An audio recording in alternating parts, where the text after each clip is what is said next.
All right, as Hurricane Lane inches its way towards Hawaii this morning, more people are desperate to get out of the storm's path. Let's go to CBS 2's Kandiss Crone. She's live at LAX to talk more about that. Kandiss. Yeah, Jeff, I spoke to a family who just picked up their bags here at the United Terminal. They got in from Honolulu, had to cut their vacation short to escape the storm. Now, the rain has already started to fall. Take a look.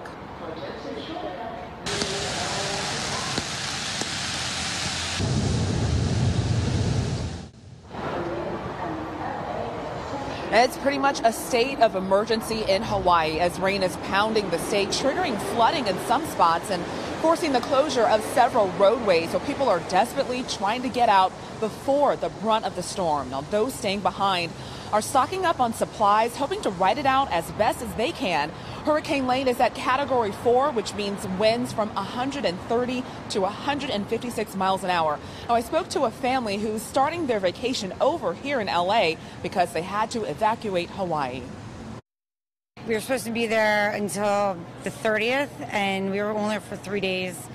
We just figured, let's just try to get ourselves out of a dangerous situation. And we were lucky enough to, it took hours getting through to people from one person to the next, and finally we got lucky and they were able to put us on a flight.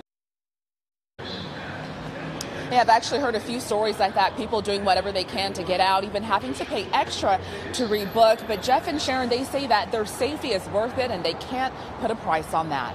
Back to you guys. Yep. It's hard to leave things behind, but so true. All right, Kandiss, thank you very much. Thanks. What would you guys do? Stay or ride it out? Oh, Or leave or I ride would it out? leave, I think. If I had my pets and children, the whole family. I'm a ride it out guy. I lived in Florida. I boarded up my house before. I would ride it out too. I've covered 3 hurricanes, so I mean, they, yes, they can be bad, but Of course. you never think they're going to hit you. Once With they a little put out kid. the With a little, once yeah, they with put children, in- I'd leave. Put out the evacuation warnings. Then get you out go. of there. Yeah, you're right. Then Get you out go. of there. But yeah, if you prepare, right, and days ahead, you're stocking up with your food and your water. You're boarding up windows.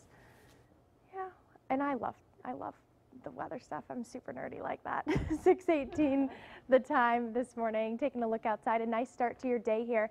It's going to be beautiful here at home the next couple of days. That marine layer's back, and that's really good news because it's finally starting to feel a little more fall-like. So here's a current look of satellite and radar over the Big Island right now. Already 8 inches of rain fallen, and you can see the torrential rain continuing. This is just a 3-hour loop, and this is going to continue really for the next several days. So something to point out about this storm is it's a slow moving storm. So even though there's a lot of talk about the track, is it going to be closer to Hawaii, more offshore? Regardless, it's going to be a slow storm that is going to bring a lot of torrential heavy rain to the islands, and even Maui up into Oahu, starting to see some of that rain as well. Now, zooming out, the eye of the storm still well south of the Hawaiian Islands, but hurricane warnings, flash flood warnings already in effect for some of the islands.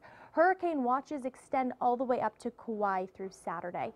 Here's the latest track. Hurricane Lane right now a Category 4 storm, packing winds of 130 miles per hour. So it has weakened a bit. Nonetheless, this is still a dangerous and destructive storm.